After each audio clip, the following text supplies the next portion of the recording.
हो आप मेरे से पूछते जाइएगा बीच में। जिस भी टूल के बारे में आपको और ज़्यादा जानकारी लेनी हो तो वो आप मेरे से लेते जाइएगा, ठीक है। तो चलिए शुरू करते हैं आज के सेशन को, आज की क्लास को। सबसे पहले नमस्कार सभी को नमस्कार। देखिए ये आपको ना मेरे कंप्यूटर का डेस्कटॉप दिखाई दे रहा होगा, यानी कि फर्स्ट विजिबल स्क्रीन आपको दिख रही होगी, ठीक है। और नीचे आपको मोटी सी पट्टी दिखाई दे रही होगी जिसको टास्क बार कहते हैं। और इस टास्क बार में आपको है ना एक बटन टाइप का दिख रहा है यहाँ पर, ब्लू कलर का, नीले रंग का है ना, तो इसको स्टार्ट मेन्यू बटन या स्टार्ट मेन्यू आइकन कहा जाता है, जिस पर क्लिक करते ही आपको कुछ ऐसा इंटरफेस देखने को मिलेगा, ठीक है। यहाँ पर ऑल नाम का एक बटन आ रहा है जिसमें पहले ऑल प्रोग्राम लिखा हुआ आता था, बट एक नई अपडेट के बाद यहाँ पर ऑल लिख दिया बस।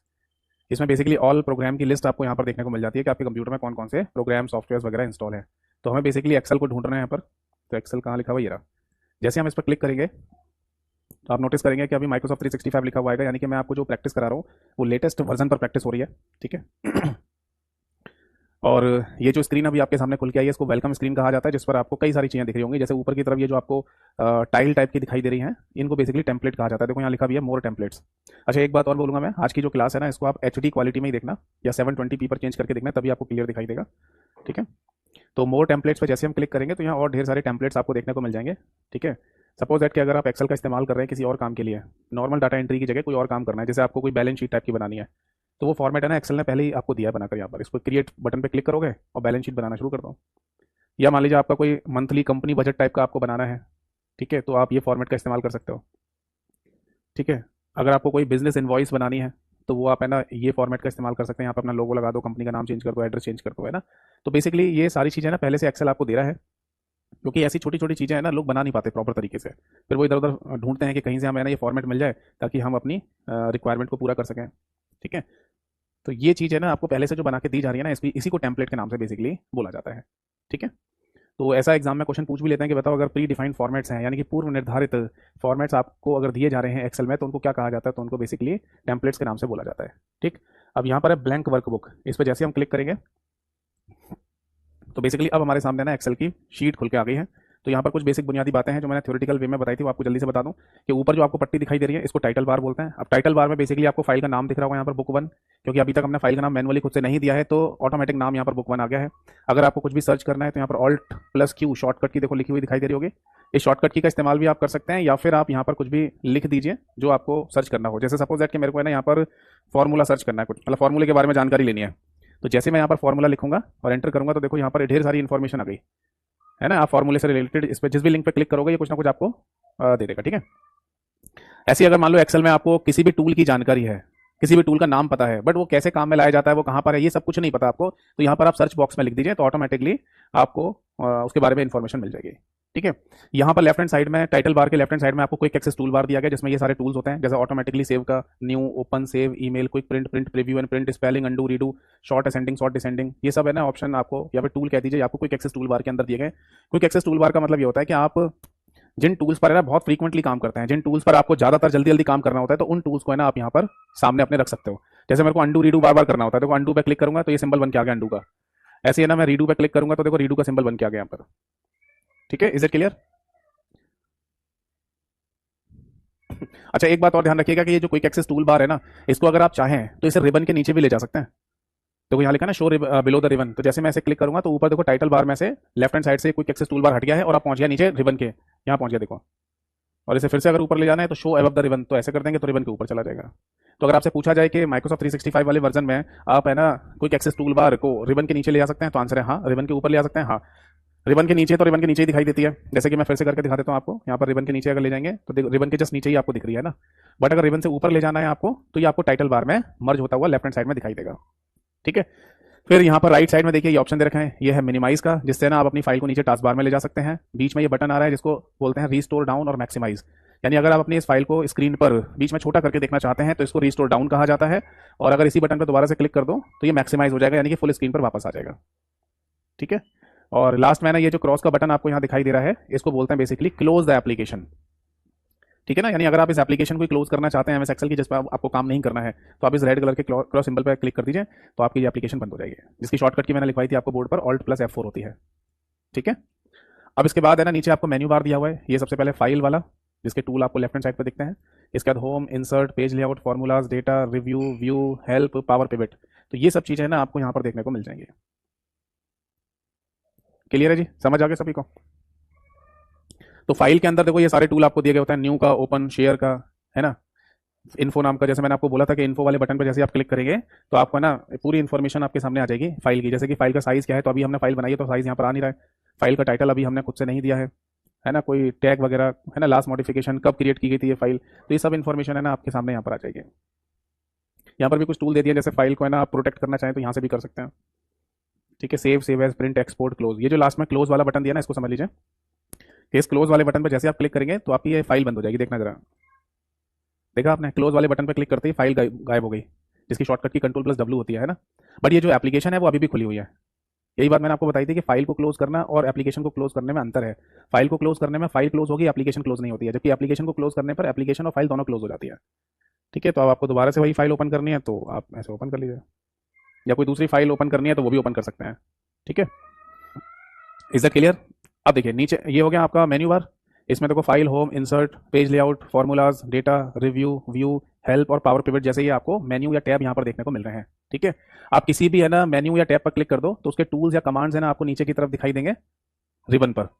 ठीक, फिर यहाँ पर आपको ये नेम बॉक्स दिखाई दे रहा है, यानी कि जिस भी सेल में आप होंगे उस सेल का एड्रेस आपको नेम बॉक्स में दिखाई देगा। जैसे सपोज दैट कि मैं यहाँ पर A1 सेल एड्रेस पे क्लिक कर रहा हूँ, ये A1 है ना, जिसको मैं अब एक काम करता हूँ कलर भी कर देता हूँ। ये देखो, ये जो येलो कलर मैंने कर दिया है सेल का, ये सेल एड्रेस है A1, तो ये आपको यहाँ भी दिखाई देता है, इसको बोलते हैं नेम बॉक्स। ये फॉर्मूला बार है, फॉर्मूला बार में ना आप जो भी कुछ लिखेंगे वो सब फॉर्मूला बार में आपको दिखाई देगा। जैसे सपोज दैट कि अगर आप है ना यहाँ देखो, सपोज दैट अगर आप कुछ भी लिखते हैं जैसे A B C लिखा आपने तो ये भी देखो फॉर्मूला बार में लिखता हुआ दिखाई दे रहा है। सपोज दैट आपने 1 2 3 लिखा तो ये भी फॉर्मूला बार में लिखता हुआ दिखाई दे रहा है। सपोज दैट किसी एक्सेल के सेल में आपने इक्वल टू का साइन लगा के लिखा सम और फिर ब्रैकेट लगाकर है ना आपने सपोज दैट आपने यहाँ पर लिख दिया 10 + 20 ऐसे लिख दिया और एंटर दबा दिया तो देखो यहाँ 30 आ गया। तो यहाँ जो हमने ये फॉर्मूला लिखा था ना ये भी देखो फॉर्मूला बार में आपको लिखता हुआ दिखाई दे रहा है। यानी इन शॉर्ट हम ये कह सकते हैं कि एक्सेल में अगर आप एक्सेल की शीट में यानी कि सेल के अंदर जो भी कुछ लिखें, चाहे वो फंक्शन फॉर्मूला हो, चाहे वो आपका है ना कोई नॉर्मल टेक्स्ट हो, चाहे कोई नंबर हो, वो सब आपको फॉर्मूला बार में भी साथ के साथ दिखाता चलता है। इवन पता है ये भी कर सकते हैं आप, जैसे सपोज दैट यहाँ 1 2 3 लिखा हुआ है और ये आपको फॉर्मूला बार में भी दिख रहा है, तो अगर आप फॉर्मूला बार में चेंज करोगे ना, कुछ लिखोगे फॉर्मूला बार में, तो वो आपको यहाँ पर भी लिखता हुआ दिखाई देगा सेल में। यानी मोटा मोटा हम ऐसे कह सकते हैं कि किसी भी सेल में है ना अगर आपको कुछ एडिटिंग करनी है तो वो दोनों ही जगह से हो जाती है। आप सेल में जाकर भी एडिटिंग कर सकते हैं या फिर फॉर्मूला बार में जाकर भी एडिटिंग कर सकते हैं। ठीक है, एक बात और ध्यान रखना एडिटिंग को लेकर, जैसे सपोज दैट कि किसी सेल में आपको एडिटिंग करनी है, ठीक है, तो आप एक काम कर सकते हैं, जैसे नॉर्मली माउस से क्लिक करेंगे, नॉर्मली माउस से क्लिक करेंगे तो क्या होगा, ये सेल सेलेक्ट होता है बस ऐसे। बट जैसे है ना माउस से आप डबल क्लिक करेंगे तो आपको कर्सर है ना ब्लिंक करता हुआ दिखाई देगा। गौर से देखिए, आपको यहाँ पर कर्सर है ना ब्लिंक करता हुआ दिखाई दे रहा होगा सेल के अंदर। जैसे ये देखो, नॉर्मली मैंने माउस से क्लिक किया तो कुछ नहीं है, केवल सेलेक्ट हुआ है सेल, बट मैं डबल क्लिक करूंगा तो कर्सर ब्लिंक कर रहा है ना। तो इसी को कहते हैं एडिट करना। ये काम एक चीज से और हो जाती है, जैसे मान लो किसी सेल पर आप पहुंच गए, उसके बाद फंक्शन की F2 दबा दो कीबोर्ड से, तो उससे भी है ना कर्सर उस सेल के अंदर ब्लिंक करता हुआ आपको दिखाई देगा, यानी कि आप उस सेल में एडिटिंग कर सकते हैं। Is that clear? ठीक है, तो अगर आपसे ये पूछा जाए कि किसी भी सेल में एडिटिंग करने के लिए क्या कर सकते हो, तो या तो किसी सेल पर डबल क्लिक कर दो तो आप है ना देखेंगे कि कर्सर उसके अंदर ब्लिंक करेगा और आप जो लिखना चाहें वो लिख सकते हैं, इसी को एडिटिंग करना कहते हैं। या फिर आप किसी भी सेल को सेलेक्ट करके या किसी भी सेल तक पहुंच के आप फंक्शन की F2 दबा दीजिए, तो उससे भी है ना आप सेल के अंदर एडिटिंग कर सकते हैं। समझ आ गया सभी को? ठीक है जी।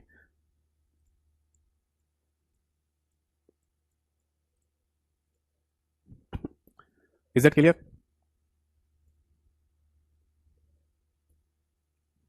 ठीक है, तो अब मैं एक काम करता हूँ, अच्छा कुछ और चीज़ें देख लीजिए, जैसे ये तो शीट हो गई वर्किंग शीट है ना। इसमें अगर मान लो सपोज दैट आप कुछ भी लिखते हैं, जैसे मान लो 10 लिखा आपने और एंटर दबाते हैं, तो आप नोटिस करना आप नीचे की तरफ जा रहे हो। और सपोज दैट कि अगर आप जैसे किसी सेल में कुछ लिखते हैं और आपको राइट साइड में जाना है तो कीबोर्ड से टैब दबाएंगे तो राइट में जाएंगे, वापस आना है तो शिफ्ट के साथ टैब दबाइए तो वापस आ जाएंगे। ऐसे जैसे एंटर दबाने पे एक्सेल में नीचे जाते हैं तो शिफ्ट के साथ एंटर दबाने पर आप ऊपर आ सकते हो। ठीक है, और नीचे आपको देखो sheet number 1, sheet number 2, sheet number 3 ऐसा दिख रहा होगा आपको। तो अभी जो लेटेस्ट वर्जन है इनमें तो एक ही शीट आती है, ये 2 शीट तो मैंने खुद से ऐड कर ली यहाँ पर और प्लस का सिंबल बना हुआ है, यानी और भी शीट आप ऐड कर सकते हो। ठीक है, ठीक, बट 2010 वाले वर्जन तक जैसे ही आप एक्सेल की फाइल ओपन करते थे तो 3 शीट अपने आप खुल के आती थी यहाँ पर नीचे, sheet number 1, sheet number 2, sheet number 3। अभी शीट नंबर 1 ही आती है। ठीक है, इसके बाद इसी में देखो आपको यहाँ हॉरिजॉन्टल स्क्रॉल बार दे रखा है, जिससे आप अपनी शीट को दाएं बाएं खिसका सकते हैं, लेफ्ट राइट। और ये है वर्टिकल स्क्रॉल बार, जिससे आप अपनी शीट को ऊपर नीचे खिसका सकते हैं, अप डाउन। और नीचे यहाँ पर दे रखा है स्टेटस बार, और स्टेटस बार में देखो एक्सेसिबिलिटी लिखा हुआ है और ये इन्वेस्टिगेट कर रहा है कि अभी आपने कुछ गलती तो नहीं की है। तो जब ये इन्वेस्टिगेशन इसका पूरा हो जाएगा तो इसके बाद लिखा आ जाएगा कि कोई एरर वार्निंग वगैरह है या नहीं है, वो दिखा देगा यहाँ पर। और अगर सब कुछ ठीक लिख रहे हो तो फिर गुड टू गो लिखा आ जाएगा, यानी आप सही जा रहे हो। यहाँ पर आपको व्यू दे दिए जाते हैं, बाय डिफॉल्ट व्यू नॉर्मल होता है यहाँ पर। इसका पेज लेआउट व्यू कुछ इस तरीके से दिखेगा आपको, और पेज ब्रेक प्रीव्यू में आपको ऐसा दिखाया जाता है। ठीक है। और इसके बाद यहाँ पर जूम का ऑप्शन है, जिसमें ध्यान रखना मिनिमम जूम एक्सेल में 10% है और मैक्सिमम जूम एक्सेल में 400% होता है, 400%, और बाई डिफॉल्ट 100% ही होता है। क्लियर है जी, समझ आ गया सभी को?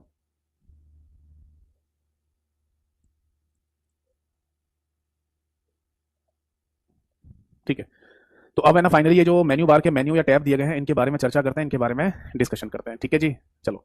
तो फाइल के अंदर जो भी आपको टूल्स कमांड दे रखे हैं वो तो मैंने आपको समझा ही दिया। बाकी आप होम के अंदर देख लो, तो देखो यहाँ पर भी बिल्कुल सेम ही है जैसे एमएस वर्ड में था, ये क्लिपबोर्ड वाला group, cut copy paste, paste special.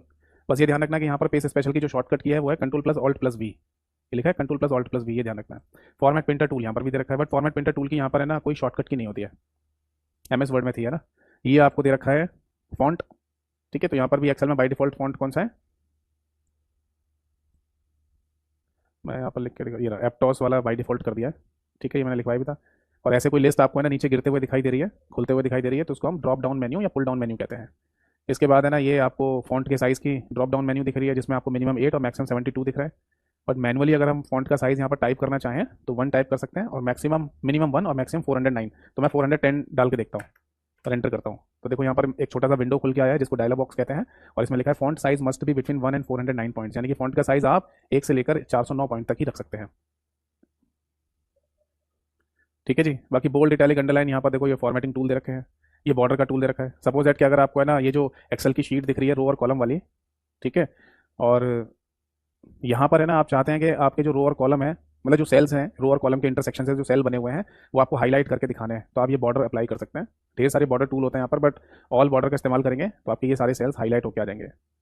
आ रही है ना थोड़ी डार्क कलर की लाइन आ गई अब, ठीक है।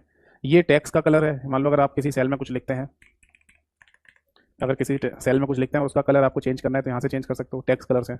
और अगर इसकी शेडिंग करनी है आपको, बैकग्राउंड कलर चेंज करना है तो बैकग्राउंड कलर भी चेंज कर सकते हो, जिसको इन सम टर्म्स पॉप अप करना भी कहा जाता है, पॉप करना, पीओपी पॉप। बैकग्राउंड में जो कलर वगैरह चेंज करते हैं ना उसको पॉप करना भी बोल देते हैं। फिर यहाँ पर आता है अलाइनमेंट, तो टोटल 6 अलाइनमेंट होते हैं, ठीक है। Left alignment, centre alignment, right alignment. इसके बाद आता है यहाँ पर टॉप अलाइनमेंट, ये मिडिल अलाइनमेंट, और ये बॉटम अलाइनमेंट। बट ये ध्यान रखना है हमें, अगर लेफ्ट अलाइनमेंट के साथ आपको सेंटर या मिडिल में से कुछ लिखना है तो क्या लिखते हैं, हम लिखेंगे मिडिल अलाइनमेंट, ठीक है। ऐसे टॉप अलाइनमेंट के साथ आपको सेंटर या मिडिल में से कुछ लिखना है तो क्या लिखते हैं, सेंटर अलाइनमेंट, ठीक।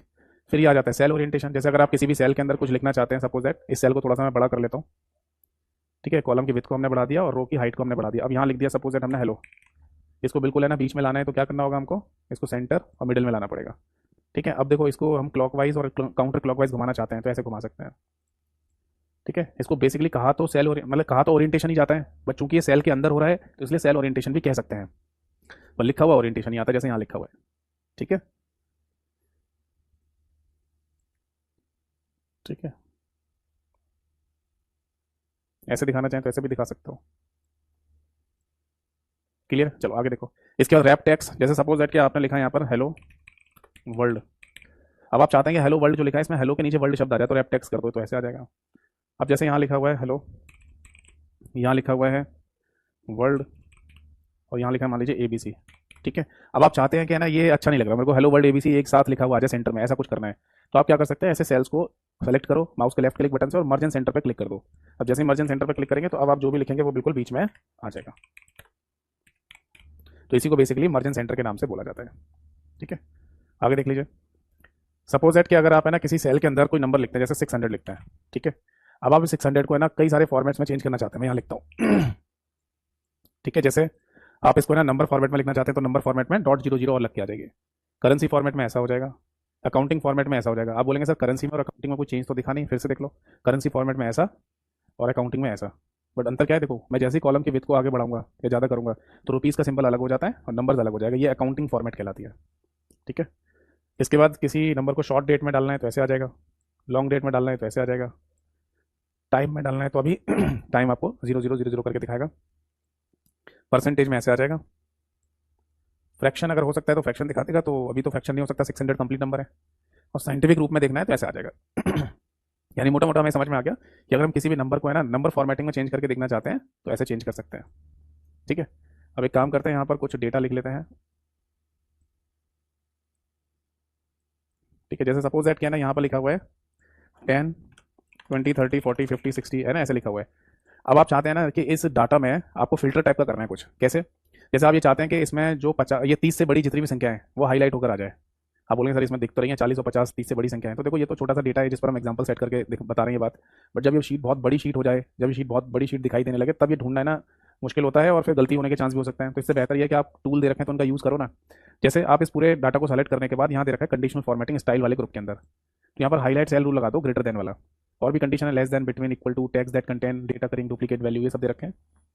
और भी टूल होते हैं जैसे टॉप बॉटम रूल हो गया, डेटा बार हो गया जिसमें कलर वगैरह आ जाते हैं ऐसे। कलर स्केल भी होता है जिसमें कलर स्केल ऐसे आ जाएंगे। आइकन सेट में देखो आइकन ऐसे आ जाते हैं, जो बड़ी वैल्यू है उनके ऊपर अप एरो, जो छोटी वैल्यू है उसके ऊपर डाउन एरो, और जो मिडिल की वैल्यूज हैं उन पर ऐसे राइट एरो बन के आ जाएगा। तो चलो एक एग्जांपल देख लेते हैं, हाईलाइट सेल रूल में ग्रेटर देन की कंडीशन। तो ऐसा खुल के आ जाएगा। अब यहाँ पर आपको जैसे 30 से बड़ी संख्याएं ढूंढनी है तो 30 लिख दो, और विद यहाँ पर लिखा है light red fill with dark red text. और जैसे आप ओके करेंगे तो आप नोटिस करेंगे कि जितने सेल्स आपने सेलेक्ट करे थे उसमें 30 से बड़ी संख्या जहाँ लिखी हुई थी वो रेड कलर से आ गई है और उसका बैकग्राउंड भी रेड कलर का हो गया है। ठीक है ना। तो इसी को बेसिकली कंडीशनल फॉर्मेटिंग कहा जाता है। इसके बाद टेबल वगैरह अगर आपने बनाई है तो ये उनके स्टाइल वगैरह चेंज कर सकते हो, बेसिकली कलर वगैरह चेंज हो जाते हैं यहाँ से। और अगर कोई पर्टिकुलर सेल है उसका स्टाइल अगर आपको चेंज करना है तो ऐसे यहाँ से चेंज कर सकते हैं स्टाइल को। इसमें भी कलर वगैरह ही चेंज होते हैं बेसिकली। ठीक है। अब ये देख लो, मैं दूसरी शीट पर दिखाता हूँ। देखो सपोज दैट अगर यहाँ आपने लिखा 10, यहाँ लिखा 20, यहाँ लिखा 30, और यहाँ लिखा आपने मान लीजिए 70, 80 और 90 है ना। और अब आपको लगता है इनके बीच में 40, 50, 60 भी मेरे को लिखना था जो कि रह गया है। ठीक है ना। तो इसको कैसे लिखूँ मैं, इसको कैसे लिख कर दिखाऊँ मैं, है ना। तो आप क्या करेंगे, देखो बी वाले है ना इस कॉलम को आप है ना सेलेक्ट करेंगे और बेसिकली यहाँ पर जाएंगे सेल्स वाले ग्रुप के अंदर इंसर्ट में। तो यहाँ आपसे पूछेगा कि क्या आपको कॉलम इंसर्ट करना है क्या। तो हम जैसे ही क्लिक करेंगे इसमें तो देखो जो बी वाले कॉलम में वैल्यूज थी ना वो राइट में शिफ्ट हो गई। यानी जिस पर आप क्लिक करेंगे ना जिस भी कॉलम पर उसकी वैल्यूज है ना राइट साइड में शिफ्ट हो जाएगी, जिससे आप देखेंगे कि इन दोनों कॉलम के बीच में है ना एक कॉलम और ऐड होता हुआ टाइप का दिख रहा है आपको। अब आपको है ना यहाँ पर जो वैल्यू फीड करनी थी वो आप कर दो, जैसे 40, 50, 40, 50, 60 ऐसे। समझ में आया। यानी अगर आपको कहीं पर कॉलम ऐड करना है तो कॉलम भी ऐड कर सकते हैं, बट इसके लिए आपको उसी कॉलम पे क्लिक करना होगा जिसकी वैल्यूज को आपको राइट में शिफ्ट कराना है। सेम चीज़ होती है रो के केस में। जैसे यहाँ लिखा 10, 20, 30, इसको ऐसे मत लिखिए, यहाँ लिखिए 20, ओहो, यहाँ लिखिए 20 और यहाँ लिखिए 30 है ना। और यहाँ सपोज लिखा हुआ है 70, 80, 90 है ना। अब आप चाहते हैं यार कि ये 70, 80, 90 वाली जो रो है ना ये नीचे शिफ्ट हो जाए, तो आप रो पे क्लिक कर दो और इसके बाद इंसर्ट पे क्लिक करेंगे, इंसर्ट शीट रो। तो देखो वो नीचे शिफ्ट हो गई। अब आपको बीच में जगह खाली मिल गई है, यहाँ 40, 50, 60 फीड करना चाहें तो आप कर सकते हैं 40, 50, 60। समझ में आ गया। तो मोटा मोटा आपको है ना यहाँ पर ये समझ में आ गया कि कहीं पर भी आप रो इंसर्ट कर सकते हैं या फिर कॉलम इंसर्ट कर सकते हैं। कॉलम में जिस कॉलम को सेलेक्ट करेंगे उसकी वैल्यू राइट में शिफ्ट हो जाती है और रो को सेलेक्ट करेंगे उसकी वैल्यूज डाउन शिफ्ट हो जाएगी। ठीक है। सेल भी इंसर्ट हो सकता है, जैसे मान लो यहाँ लिखा 20, मतलब 10 लिखा है और यहाँ लिखा 30। अब आपको लगता है यार इन दोनों के बीच में एक सेल और होता तो सही रहता, 20 लिख देता मैं। तो आप 30 पे क्लिक कीजिए, इंसर्ट में जाइए, इंसर्ट सेल पे क्लिक कर दो। अब यहाँ ये पूछेगा कि ये 30 वाली वैल्यू आपको कहाँ शिफ्ट करानी है, राइट में शिफ्ट करानी है या डाउन ले जाना चाहते हैं, या पूरी रो शिफ्ट करनी है या पूरा कॉलम शिफ्ट करना है। तो जनरली मेरे को ना एक सेल इंसर्ट करना है तो बस 30 वाली वैल्यू को राइट में शिफ्ट कर दो, ओके कर दीजिए। तो यहाँ जगह खाली मिल गई, यहाँ 20 लिख सकते हो आप।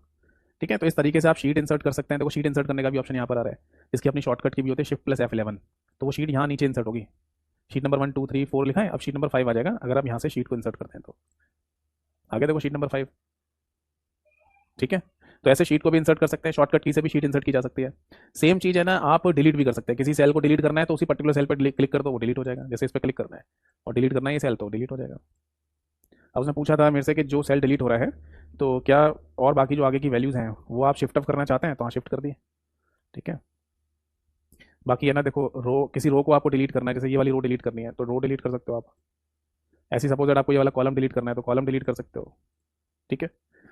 इसके बाद इंपॉर्टेंट आपको दिया जाता है, देखो यहाँ मैंने बताया था आपको, ये देखो ये एक है ना आपको एडिटिंग नाम का ग्रुप दिया हुआ है जिसमें ये टूल दिया गया आपको ऑटो फार्मूला वाला। इसमें यहाँ पर फॉर्मूले के नाम दे दिया आपको पहले से ही। अब आपको बस क्लिक करना है किसी भी सेल पर और यहाँ पर है ना फॉर्मूले पर क्लिक कर दो, जैसे सम पर, तो अपने आप ये फॉर्मेटिंग टाइप की बन के आ जाएगी, आपको पूरा टाइप करने की जरूरत भी नहीं है। ठीक है। तो इसे बोलते हैं ऑटो फार्मूला। अच्छा एक चीज़ और, जैसे मान लो यहाँ लिखा हुआ है 10, 20 और 30 है ना। तो जैसे आप इन तीनों सेल को सेलेक्ट कर लो और एक शॉर्टकट की है ऑल्ट प्लस इक्वल टू, तो ऑल्ट के साथ जैसे इक्वल टू करेंगे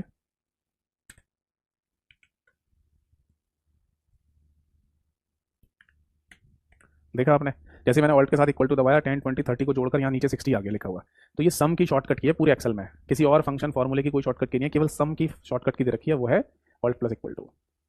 तो आप जो भी सेलेक्ट करेंगे cell alt plus equal to दबा दीजिए तो उसके नीचे वाले सेल में उनका एडिशन होकर आ जाएगा। ठीक है। देखो यहाँ एडिटिंग नाम के ग्रुप के अंदर ही फाइन सॉर्ट एंड फिल्टर नाम का टूल दे रखा है। यानी किसी भी डाटा को आपको शॉर्टिंग करनी है, स्मॉलेस्ट से लार्जेस्ट से स्मॉलेस्ट लगाना है तो यहाँ से लगा सकते हो। फिल्टर करना है तो फिल्टर भी कर सकते हो, है ना। फिल्टर फिल्टर टूल लगा दो आप यहाँ पर, कि आपको जिस तरीके का डेटा चाहिए उस तरीके का डेटा ही आपके सामने निकल के आ जाएगा। एडिंग्स दे रखा है। एडिंग्स में क्या है ना, पहले से जो प्री डिफाइंड एप्लीकेशन हैं वो आप यहाँ पर ऐड कर सकते हो। जैसे जीपीटी फॉर एक्सेल वर्ड करके है, चैट जीपीटी फॉर एक्सेल है, तो इन एप्लीकेशन को आप यहीं पर ऐड कर सकते हो। यानी जैसे आप क्लिक करोगे यहाँ राइट साइड में खुल के आ जाएंगे, जैसे ये विकीपीडिया तो ये ऐसे खुल के आ जाएगा।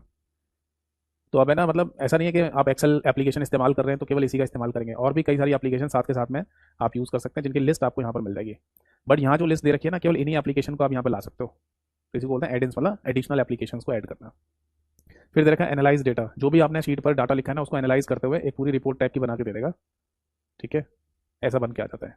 ये आपके चार्ट वगैरह बन के आ जाएंगे जो डेटा लिखा है उसके अकॉर्डिंग। ठीक है, इसके बाद आता है इंसर्ट में। इंसर्ट में ना आपको यहाँ पर टेबल नाम का ग्रुप मिलेगा सबसे पहले, जिसमें अगर आपको टेबल बनानी है तो आप टेबल बना सकते हैं। ठीक है, ये टेबल नाम का टूल आपको दे रखा है जिसमें आपको रो और कॉलम बताने पड़ेंगे कि कितने रो और कॉलम सेलेक्ट कर रहे हो आप टेबल बनाने के लिए। ठीक है, तो इस तरीके से टेबल बन के आ जाएंगे कि कॉलम 1 कॉलम 2, यहाँ नाम चेंज करना है तो नाम भी चेंज हो जाता है। ठीक है, अच्छा एक चीज़ और, जैसे आप टेबल वाले इस फॉर्मेट पे आओगे तो ऊपर की तरफ टेबल डिज़ाइन नाम से एक और आपको मेन्यू या टैब खुलता हुआ दिखाई देगा, जिसमें इस टेबल को है ना और ज़्यादा ठीक करने के टूल दे रखे हैं। जैसे टेबल की स्टाइल आपको चेंज करनी है तो यहाँ से चेंज कर सकते हो, ऐसे कलर वगैरह भी चेंज हो जाता है। ठीक है, और यहाँ पर टूल दे रखे हैं इस टेबल के रिगार्डिंग, बट जैसे ही आप कहीं और क्लिक करोगे तो वो टेबल डिज़ाइन वाला टैब यहाँ से गायब हो जाएगा। समझ में आ गई बात? Is that clear?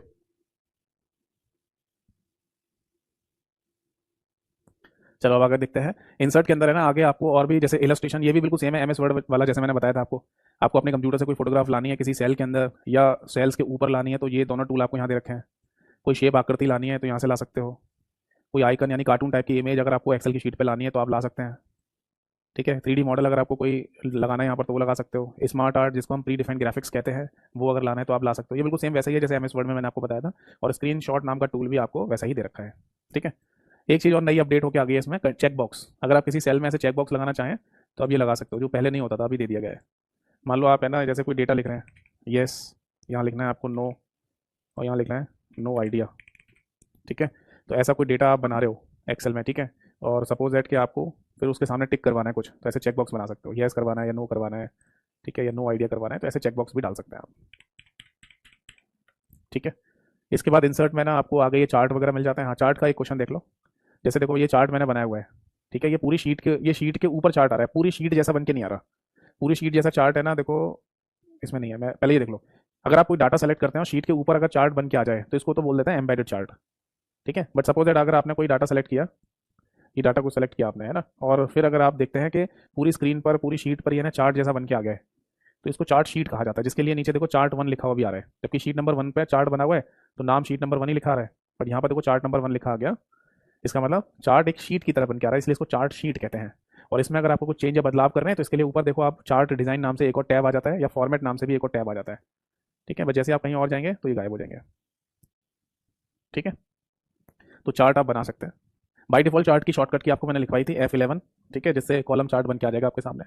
इसके बाद स्पार्क लाइन बताया था, किसी भी पर्टिकुलर सेल के अंदर छोटा सा आपको ये लाइन टाइप की चाहिए। ठीक है, डेटा रेंज की बात कर रहे हैं, नहीं आप डाटा की रेंज दो यहाँ पर और लोकेशन रेंज दे दो, उसके बाद ओके करोगे तो आप है ना देखेंगे इन सेल्स के अंदर भी है ना छोटे छोटे से लाइन टाइप की बन के आ जाती है, उनको स्पार्क लाइन्स बोलते हैं। तो ऐसा कहा जाता है कि किसी सेल के अंदर आपको चार्ट बनाना है तो उसे क्या बोलते हैं, स्पार्क लाइन बोला जाएगा। ठीक है, इसके बाद है ना यहाँ पर देखो फिल्टर नाम से आपको ग्रुप दे दिया है, तो आप एक फिल्टर लगा सकते हो अगर किसी डाटा को आपको फिल्टर करके लाना है तो। ठीक है, तो ये ध्यान रखना कि ये टूल ग्रुप वगैरह सब कहाँ दे रखे हैं, ऐसे क्वेश्चन एग्जाम में पूछे जाते हैं। ठीक है, करके दिखाओ, ऐसा ऐसा नहीं आता पेपर में कि ये टूल को इस्तेमाल करके दिखाओ, क्योंकि वहाँ पेपर आपका प्रैक्टिकल तो होना नहीं है। बस ये पूछेगा बताइए फिल्टर नाम से एक ग्रुप आपको एक्सेल में कौन से मेन्यू या टैब के अंदर मिलेगा, तो आंसर है इंसर्ट टैब के अंदर मिलेगा। क्वेश्चन सही, 1 नंबर मिल जाएगा। इसका लिंक सेम वही है, एमएस वर्ड जैसा हाइपर लिंक ऐड करना है आपको, तो किसी भी सेल में आप हाइपर लिंक ऐड कर सकते हो। किसी भी फाइल का या किसी वेब पेज का हाइपर लिंक बना सकते हो, इस डॉक्यूमेंट में किसी प्लेस का लिंक बना सकते हो, या ईमेल एड्रेस का भी लिंक बना सकते हो। अगर आपको कमेंट ऐड करना है तो कमेंट ऐसे ऐड कर सकते हो, यहाँ कुछ अगर आपको लिखना है तो ये कमेंट खुल के आ जाएगा, और जिसकी पहचान भी क्या है जिसकी पहचान है कि आपको सेल के right hand side upper corner में ऐसा सिंबल देखने को मिल जाएगा, बैगनी यानी पर्पल कलर का, तो ये हाईलाइट होकर आ जाता है ऐसे, जैसे आप माउस पॉइंटर को लेके जाओगे तो हाईलाइट हो जाएगा। ठीक है, इसका टेक्स्ट नाम के इस ग्रुप के अंदर टेक्स्ट बॉक्स, यानी सपोज दैट अगर आपको लगता है कि मेरे को एक्सेल की शीट पर कहीं ऐसे बॉक्स बनाकर कुछ लिखना है तो ऐसे बॉक्स बनाकर भी लिख सकते हो। ठीक है, ये टेक्स्ट बॉक्स कहलाएगा। इसके बाद अगर आपको है ना हेडर फुटर लगाना है तो हेडर फुटर भी आपको दे रखा है। इसके लिए आपका जो व्यू है वो ऑटोमेटिकली चेंज हो जाएगा पेज लेआउट में, ठीक है। तो यहाँ पर आपको हेडर लगाने का ऑप्शन और नीचे आपको फुटर का ऑप्शन मिल जाएगा, ठीक है। बट व्यू चेंज हो जाता है, एक्सेल का नॉर्मल से पेज लेआउट हो जाता है। फिर से नॉर्मल करना है तो नॉर्मल कर लो, ठीक है। फिर इसके बाद है ना हमको यहाँ पर वर्ड आर्ट मिल जाएगा। वर्ड आर्ट का मतलब था डेकोरेटिव टेक्स्ट, मतलब अगर आप दिखाना चाहते हैं कोई शब्द डेकोरेशन के साथ तो इसको बोलते हैं डेकोरेटिव टेक्स्ट। जैसे आपको लिखना है यतेंद्र निगम, तो ये ऐसा लिखा हुआ आ जाएगा, इसे डेकोरेटिव टेक्स्ट बोलते हैं। साज सज्जा के साथ अगर आपको किसी डेकोरेशन को लिख मतलब किसी टेक्स्ट को लिख कर दिखाना है तो आप ऐसा लिख कर दिखा सकते हैं।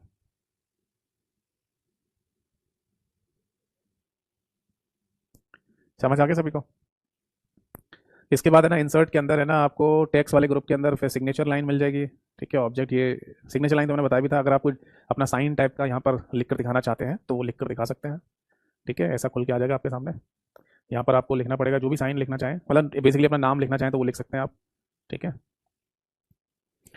इसके बाद आपको इक्वेशंस मिल जाएंगे, ये सारी इक्वेशन है, जो भी इक्वेशन आपको लगानी हो एक्सेल की शीट पर वो आप लगा सकते हैं, कहीं भी इधर उधर उठा के रख सकते हैं, ठीक है। सिंबल्स भी सेम ही है, कोई भी सिंबल अगर आपको यहाँ पर मतलब कीबोर्ड पर या कंप्यूटर में ना मिल रहा हो तो आपको यहाँ जरूर मिल जाएगा, ठीक है। फिर आ जाता है पेज लेआउट। पेज लेआउट के अंदर बेसिकली आप नोटिस करेंगे कि सबसे पहले तो थीम आ जाता है। थीम में बेसिकली ये कलर वगैरह ही चेंज होते हैं, है ना। जैसे ये ब्लू कलर की थीम है, ये ग्रीन कलर की थीम है, तो ये कलर्स वगैरह चेंज हो जाते हैं। फिर है ना ये देखो कलर्स भी चेंज कर सकते हो, फॉन्ट भी चेंज कर सकते हो यहाँ से, और इफेक्ट भी चेंज कर सकते हो। ये सब अलग अलग इफेक्ट दे रखे होते हैं, तो ये इफेक्ट अगर आपको चेंज करने हैं तो कर सकते हो। फिर आता पेज सेटअप। पेज सेटअप में ना देखो मार्जिन एक इंपॉर्टेंट टूल होता है, तो ये ध्यान रखना कि 3 मार्जिन हमें पहले से बना के दिए जाते हैं, नॉर्मल, वाइड और नैरो। बना के दिए जाने का मतलब उनमें डायमेंशन पहले से सेट होकर आती है, जो आपके सामने सेंटीमीटर्स में लिखी हुई है। मैं जनरली आपको क्लास में इंचेस में लिखवा देता हूँ, तो उसमें कोई इशू नहीं है। इंचेस को सेंटीमीटर में बदलना आपको आता ही होगा, 2.54 सेंटीमीटर होता है 1 इंच में, तो वो आप यहाँ से चेंज कर सकते हो, ठीक है जी। और ठीक है, तो मार्जिन अगर आप देखना चाहते हैं, सेट करना चाहते हैं तो कर सकते हैं, बट आपको पता ही है मार्जिन सेट करने के लिए आपको व्यू चेंज करना पड़ेगा, ठीक है। आपको जाना पड़ेगा पेज लेआउट में, तब आप है ना इस मार्जिन नाम के टूल का इस्तेमाल कर सकते हैं पेज सेटअप में जाकर। ये सब मार्जिन वगैरह आप यहाँ से सेट करेंगे, ठीक है जी। ये तब है जब आपको है ना आपकी एक्सेल की शीट को पेजेस के फॉर्म में है ना चेंज करके देखना हो। और पेजेस के फॉर्म में चेंज करके क्यों देखना है भाई हमें, वो ऐसा इसलिए देखना होता है क्या, क्योंकि जब है ना हम अपनी एक्सेल की शीट को पेजेस के फॉर्म में चेंज करके फिर प्रिंट आउट निकालना चाहते हैं, तब की बात होती है ये। हमको प्रिंट आउट निकालना है, क्योंकि प्रिंट आउट तो A4 साइज की शीट पे ही आएगा ना, ठीक है। इसके बाद ओरिएंटेशन की बात करेंगे, तो ओरिएंटेशन आपको पोर्ट्रेट और लैंडस्केप ये दोनों फॉर्म में मिल जाएगा। तो यहाँ पर भी अभी आपको ऐसा कुछ दिखेगा नहीं लैंडस्केप और पोर्ट्रेट करने पर, ये आपको दिखेगा तभी जब आप पेज लेआउट पे जाएंगे। अब जैसे आप देख रहे होंगे आपको एक्सेल की शीट है ना पेजेस के फॉर्म में दिख रही है और लंबे लंबे पेज दिख रहे हैं पोर्ट्रेट फॉर्म में, बट अगर आप है ना ओरिएंटेशन लैंडस्केप कर दोगे तो ऐसे पेज आ जाएंगे, देखो ये लैंडस्केप कहलाएगा। पोर्ट्रेट में फिर से पोर्ट्रेट ऐसे दिखेंगे, ठीक है, जैसे MS वर्ड में था सेम चीज। पर ओरिएंटेशन शब्द यहाँ पर 2 जगह आता है, ये ध्यान रखना। पेज लेआउट के अंदर भी दे रखा है ओरिएंटेशन, ये पेज का ओरिएंटेशन है, और होम के अंदर जो ओरिएंटेशन आपको दे रखा है ये वाला, ये सेल के अंदर का ओरिएंटेशन है। समझ आ गया सभी को? चलिए अब आगे देखते हैं। इसका साइज ये ध्यान रखना कि बाय डिफॉल्ट पेपर का जो साइज यहाँ सेट रहता है वो लेटर के नाम से है। बाकी tabloid, legal, statement, executive, A3, A4, A5, B4, B5 ये और भी पेपर के साइज यहाँ पर मौजूद होते हैं। बट अब और भी है ना इन्होंने पेपर के साइज ऐड कर दिए हैं, देखो इतने सारे पेपर के साइज के नाम आपको मिल जाएंगे। और जनरली इनके ये जो नाम है ना इनके ऊपर क्वेश्चन पेपर में आता नहीं है, और इतने याद कर लेना जो अभी आपको लिस्ट में दिख रहे हैं: letter, tabloid, legal, statement, executive, A3, A4, A5, B4, B5। ये बैकग्राउंड टूल देख लो। बैकग्राउंड में अगर आप है ना अपने एक्सेल की शीट का बैकग्राउंड चेंज करना चाहते हैं तो आप अपने कंप्यूटर से है ना किसी फाइल को सेलेक्ट कर लो, फोटोग्राफ वाली फाइल को, और फोटोग्राफ वाली फाइल को सेलेक्ट करने के बाद है ना फाइनली क्या करेंगे, आप देखेंगे यहाँ जो बैकग्राउंड आपको व्हाइट कलर का दिख रहा है, ये बैकग्राउंड में ना एक फोटो आ जाएगी यहाँ पर, ठीक है, तो फोटो लगा सकते हैं आप। फिर आता है फॉर्मूला। फॉर्मूला देखो मैंने आपको बताया ही पहले कि फॉर्मूला फंक्शन अगर आप पढ़ना चाहते हैं तो पढ़ के जा सकते हैं, क्योंकि आपके प्रीवियस ईयर पेपर में आपको फंक्शन फॉर्मूले के क्वेश्चन देखने को मिल रहे हैं एक्सेल में, तो आप जरूर पढ़ के जाइए। और इसका क्या सोल्यूशन है वो भी मैंने आपको क्लास में बताया था कि एक बार में सारे फंक्शन फॉर्मूले को पढ़ लीजिए जो भी इंपॉर्टेंट फंक्शन फॉर्मूले होते हैं, ठीक है। तो अलग अलग कैटेगरी दे रखी है यहाँ पर, फाइनेंशियल फंक्शन है, लॉजिकल फंक्शन है, टेक्स्ट फंक्शन है, डेट और टाइम के फंक्शन हैं, लुकअप फंक्शन है, मैथमेटिक्स के फंक्शन है, ठीक है, इंसर्ट फंक्शन होते हैं ये वाले, इनके क्वेश्चन है ना पेपर में पूछ लेते हैं, ठीक है। इसके बाद डेटा। डेटा में मैंने आपको पहले बताया था ये थोड़ा सा टेक्निकल हो जाता है, इसके बारे में ना एग्जाम में क्वेश्चन पूछते तो नहीं है, बट क्या पूछ सकता है वो ध्यान रखना। 2-3 पॉइंट ही होते हैं बस, केवल ये ध्यान रखना कि क्या एक्सेल का मतलब किसी दूसरी शीट का डाटा एक्सेल की शीट पर ला सकते हैं, तो आंसर है जी हाँ। तो उसके लिए गेट एंड ट्रांसफॉर्म डेटा नाम के इस ग्रुप का इस्तेमाल करते हैं और गेट डेटा टूल का इस्तेमाल करते हैं। तो इतने सारे लोकेशन हो सकते हैं जहां से आप डाटा उठाकर अपने शीट पर ला सकते हो, ठीक है। इसके बाद है ना आपको यहाँ एक चीज़ और याद रखनी है कि इसमें आपको शॉर्ट एंड फिल्टर नाम का एक ग्रुप भी दे रखा है। जबकि होम के अंदर अगर हम जाएंगे तो यहाँ पर शॉर्ट एंड फिल्टर नाम का टूल है एडिटिंग वाले ग्रुप के अंदर, और इंसर्ट के अंदर जाएंगे तो यहाँ पर फिल्टर नाम से एक ग्रुप दे रखा है। बट डाटा के अंदर शॉर्ट एंड फिल्टर नाम से ग्रुप दे रखा है। तो ये 3 चीज़ें हैं जो ध्यान रखनी है आपको, क्योंकि अभी कुछ समय पहले एक पेपर में ये पूछा था कि शॉर्ट एंड फिल्टर नाम से ग्रुप आपको कहाँ मिलता है। तो शॉर्ट एंड फिल्टर ज़्यादातर लोगों को ये पता रहता है कि होम के अंदर है, तो गड़बड़ कर दिया उन्होंने, जबकि ये था डाटा वाले टैब या मेन्यू के अंदर। ठीक है, और एक ये टूल याद रखना, व्हाट इफ एनालिसिस, जिसमें गोल सीक नाम का एक टूल होता है, जिसकी वजह से ना हम टारगेट वैल्यू को अचीव करते हैं। ठीक है, फिर रिव्यू देख लो। रिव्यू में भी वही चीज़ है, स्पेलिंग मिस्टेक अगर आपको चेक करनी है तो स्पेलिंग मिस्टेक आ जाएगी यहाँ पर, अगर कहीं पर स्पेलिंग मिस्टेक होगी तो। अब यहाँ लिखा आ रहा है spell check complete, you are good to go, यानी स्पेल चेक कंप्लीट हो गया और आपने कोई भी स्पेलिंग की मिस्टेक अभी तक नहीं किया है। थिसॉरस डिक्शनरी ऐसे सामने खुल के आ जाती है आपके। यहाँ पर किसी भी शब्द का सिनोनिम देखना है तो सिनोनिम आ जाएगा, अगर उसके और भी चीज़ें होंगी जैसे एंटोनिम, यूजेस वगैरह, एडजेक्टिव वगैरह, नाउन वगैरह, वो भी आ जाते हैं यहाँ पर। तो मेनली सिनोनिम्स कहा जाता है कि सिनोनिम्स चेक करने के लिए आप थिसॉरस डिक्शनरी का इस्तेमाल करेंगे। ये आती है वर्कबुक स्टैटिस्टिक्स, यानी कि आपकी जो करंट शीट है उसकी सारी इन्फॉर्मेशन आ जाएगी और पूरी वर्कबुक की इन्फॉर्मेशन भी आ जाएगी यहाँ पर। जैसे इस वर्कबुक में टोटल शीट है 4, सेल्स विद डाटा 90 है, टेबल 1 है, फॉर्मूले 12 लिखे हुए हैं, चार्ट 2 बनाए हुए हैं और एक्सटर्नल कनेक्शन 2 हुए हैं यहाँ पर। ठीक है, तो ये चीज़ आपको यहाँ पर मिल जाएगी। आपको चेक परफॉर्मेंस नाम का एक और टूल दे दिया है, इसमें बेसिकली ये बता देगा कि आपने है ना जो बनाया है यहाँ पर या डेटा लिखा है उसके रिगार्डिंग एक रिव्यू टेस्ट मान लीजिए आप। ठीक है,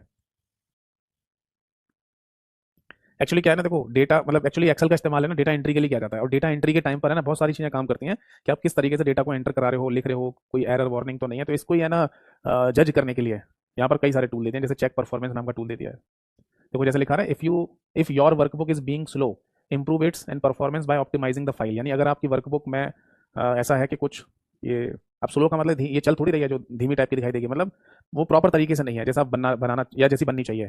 तो उसके लिए ना कुछ ऑप्टिमाइजिंग टूल बता देगा, ये ऑटोमेटिक फीचर है जिसको इस्तेमाल करके आप अपनी एक्सेल की शीट को और इंप्रूव कर सकते हैं। ठीक है, चेक एक्सेसिबिलिटी अभी बताया था मैंने, ट्रांसलेशन है, अगर आपको हिंदी का इंग्लिश में, इंग्लिश का हिंदी में ट्रांसलेशन करना है तो यहाँ से कर सकते हो। कमेंट्स यहाँ पर भी दे रखा है, देखो अगर आपको कहीं से किसी सेल में कमेंट डालना है तो यहाँ से भी कमेंट डाल सकते हो, न्यू कमेंट ऐड करना हो तो न्यू कमेंट। अच्छा ये कह रहा है पहले वाले कमेंट में आपने कुछ पोस्ट नहीं किया था, उसे करना है तो करो पहले, इसलिए बार बार हमें यहाँ ले जा रहा है। चलो, तो अगर आपको कोई नया कमेंट डालना है तो यहाँ किसी भी सेल में नया कमेंट डाल सकते हो। ठीक है, तो यहाँ आ जाएगा। ठीक है, नया देखो कमेंट यहाँ से, कमेंट नाम से यहाँ पर ग्रुप दे रखा है, और ऐसे इंसर्ट के अंदर अगर हम जाएंगे तो यहाँ पर भी कमेंट नाम का ग्रुप दे रखा है, तो दोनों ही जगह ग्रुप दे रखा है कमेंट नाम का। ठीक है, नोट्स देख लो, अगर आपको सपोज है कि किसी सेल में कोई बहुत ज़्यादा नोट्स, मतलब एक नोट्स टाइप का लिखना है, ज़्यादा लिखना है कुछ, मतलब छोटी मोटी इन्फॉर्मेशन नहीं, बहुत ज़्यादा इन्फॉर्मेशन लिखनी है आपको, तो है ना आप यहाँ पर नोट डाल सकते हैं। नोट की पहचान यही होती है कि आप ये देखेंगे कि सेल के right hand side upper corner में एक ट्रायंगल बन के आ जाता है और रेड कलर का, तो ये पहचान है कि सेल के अंदर आपने कोई नोट डाला हुआ है। फिर यहाँ पर प्रोटेक्शन आ जाता है। प्रोटेक्शन का मतलब वही है कि अगर आप अपनी शीट को प्रोटेक्ट करना चाहते हैं तो फिर ये पूछ रहा है कि और क्या क्या चीज़ आपको प्रोटेक्ट करनी है इस वर्कशीट की, है ना, फिर यहाँ से टिक कर सकते हो, नहीं तो फिर पासवर्ड डाल दो और पासवर्ड डाल के ना इस शीट को प्रोटेक्ट कर दो। तो शीट नंबर 4 आपकी प्रोटेक्शन में आ जाएगी, यानी कि पासवर्ड लग जाएगा इस पर इस शीट को तभी कोई देख पाएगा जब आप उसको पासवर्ड पता होगा। या फिर पूरी वर्कबुक का प्रोटेक्शन डाल दो, यानी अगर आप चाहते हैं कि इस एक्सेल की वर्कबुक को कोई खोल के ही ना देख पाए तो पासवर्ड लगा दो। ठीक है, इसके बाद आता व्यू। व्यू में देखो आपको मैंने बताया कि टोटल वैसे तो 3 व्यू दे रखे हैं, बट एक व्यू और होता है कस्टम व्यू, यानी अपने हिसाब से भी अगर आप देखना चाहें शीट को तो कस्टम व्यू सेटिंग कर सकते हो। Normal view by default view होता है जैसा भी ये दिख रहा है, पेज लेआउट में पेजेस की फॉर्म में दिखते हैं आपको एक्सेल की शीट, और पेज ब्रेक प्रीव्यू में जितने बड़े एरिया में आपने काम किया है, जितना बड़ा एरिया प्रिंट में निकल के आएगा वो एरिया दिखाया जाता है। तो इतने बड़े एरिया में हमने काम किया है, तो अगर हम प्रिंट आउट भी निकालेंगे ना तो इतना ही प्रिंट आउट में निकल के आएगा, बाकी एरिया प्रिंट आउट में नहीं आ रहा है, तो इसलिए वो ग्रे कलर में दिखा दिया है, ये आपको हाईलाइट करके ऐसा दिखा दिया है। ठीक है, इसके बाद नेविगेशन, मतलब अगर कुछ भी सर्च करना है आपको तो सर्च कर सकते हो, इस शीट में आपको सर्च करना है वो भी सेलेक्ट कर सकते हो, ओवरऑल सर्च करना है तो ओवरऑल सर्च कर सकते हो। इसका ग्रिड लाइन देखो, अगर आपको यहाँ पर रो और कॉलम वाली लाइनें नहीं देखनी है तो इनको ग्रिड लाइन बोलते हैं, वो हटा सकते हो। ठीक है, देखनी है तो फिर से देख सकते हो। ये फॉर्मूला बार आपको दिख रहा है, ये देखना है तो इसको टिक के निशान को रहने दीजिए, और नहीं देखना है तो हटा दीजिए, देखो फॉर्मूला बार गायब हो गया, अब आ गया। हेडिंग जो आपको दिख रही है ABCD 1 2 3, ये अगर आपको देखनी है तो हेडिंग वाले चेक के निशान पर चेक रहने दो, हटाना है तो हटा दो, फिर हेडिंग गायब हो जाएंगे। जूम आपको मैंने बताई दिया, मिनिमम जूम होता है 10%, मैक्सिमम जूम होता है 400%, बट किसी पर्टिकुलर एरिया को अगर आप जूम करके देखना चाहें तो जूम टू सिलेक्शन करके भी देख सकते हैं।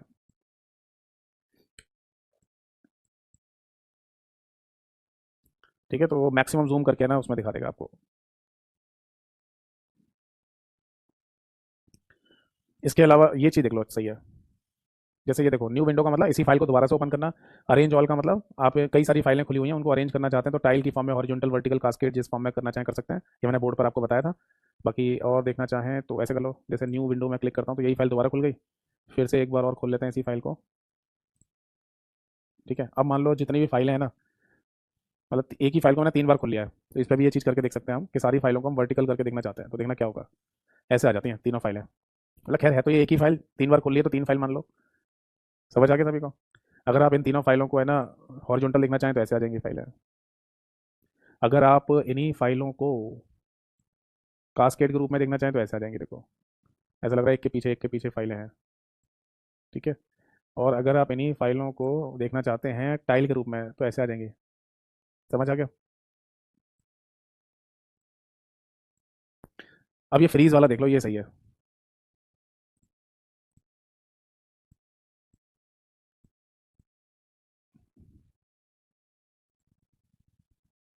देखो जैसे सपोज दैट है ना, यहाँ पर कुछ लिखा है 10 20 30 10 40 लिखा है ना इस वाले ए वाले कॉलम में। अब एक कॉलम और भी है जो आगे, मान लो जैसे के कॉलम था, ठीक है ना, या एक काम करते हैं, कोई और एम कॉलम है, इसमें भी लिख देते हैं जैसे 10 20 30 40 50। अब सपोज दैट के है ना आपकी शीट है बड़ी, यानी आपने जूम कर रखा है। अब आप चाहते हैं कि ए वाले कॉलम में जो लिखा हुआ है इससे आपको ना मैच कराना है एम वाला कॉलम। तो आप जैसे ही एम वाले कॉलम की तरफ जाएंगे ना हॉरिजॉन्टल स्क्रॉल बार से, तो आप नोटिस कर रहे होंगे कि एम वाला कॉलम तो दिख रहा है बट ए वाला गायब हो गया यहाँ से, अब ई दिख रहा है यहाँ। तो मैं कैसे मैचिंग करूँ? तो उस कंडीशन में ना आप ये टूल इस्तेमाल कर सकते हैं कि ए वाले कॉलम को फ्रीज कर दो, है ना, फर्स्ट कॉलम को आपने फ्रीज कर दिया। अब आप नोटिस करेंगे, देखो एम वाला कॉलम आ गया, हीरा, इससे मैचिंग कर लो ए वाले कॉलम की, बाकी है ना देखो इसके ए के पीछे चले गए, ए फ्रीज हो गया, देखो हो गया नहीं? तो इस तरीके का काम करने के लिए ना आप फ्रीज कर सकते हैं किसी भी कॉलम को। सेम चीज़ है ना रो के साथ भी हो जाती है, यानी किसी पंक्ति को अगर आपको फ्रीज करना है तो पंक्ति भी फ्रीज हो जाती है, ठीक है। या किसी भी पर्टिकुलर अगर आपको कॉलम या रो को फ्रीज करना है तो फ्रीज पैन टूल का इस्तेमाल करेंगे। और ये ध्यान रखना कि डायरेक्टली आपके पास टूल है फ्रीज टॉप रो का और फ्रीज फर्स्ट कॉलम का। जैसे कि अभी राजस्थान, कुछ समय पहले राजस्थान सरकार का एक पेपर था जहां ये क्वेश्चन पूछा गया कि इनमें से फ्रीज के केस में ना कौन सा टूल नहीं होता है, तो एक ऑप्शन पे लिखा था फ्रीज टॉप कॉलम, जबकि टॉप कॉलम नहीं होता, फर्स्ट कॉलम होता है। आप डायरेक्टली फर्स्ट कॉलम को फ्रीज कर सकते हैं, टॉप रो को फ्रीज कर सकते हैं। टॉप रो का मतलब पहली वाली रो नंबर 1, तो उसको डायरेक्टली फ्रीज करने का भी टूल आपको यहाँ पर दिया गया होता है। फिर आता है स्प्लिट। स्प्लिट के केस में ना आप नोटिस करेंगे कि आपकी जो शीट है ना वो बेसिकली ऐसे 4 पार्ट में आपको दिख रही होगी। ये देखो पहला वाला ये, दूसरा ये, तीसरा ये, चौथा ये, 4 पार्ट में डिवाइड होते हुए दिख रही होती है। जिसको मूव कराना है तो मूव भी कराया जा सकता है,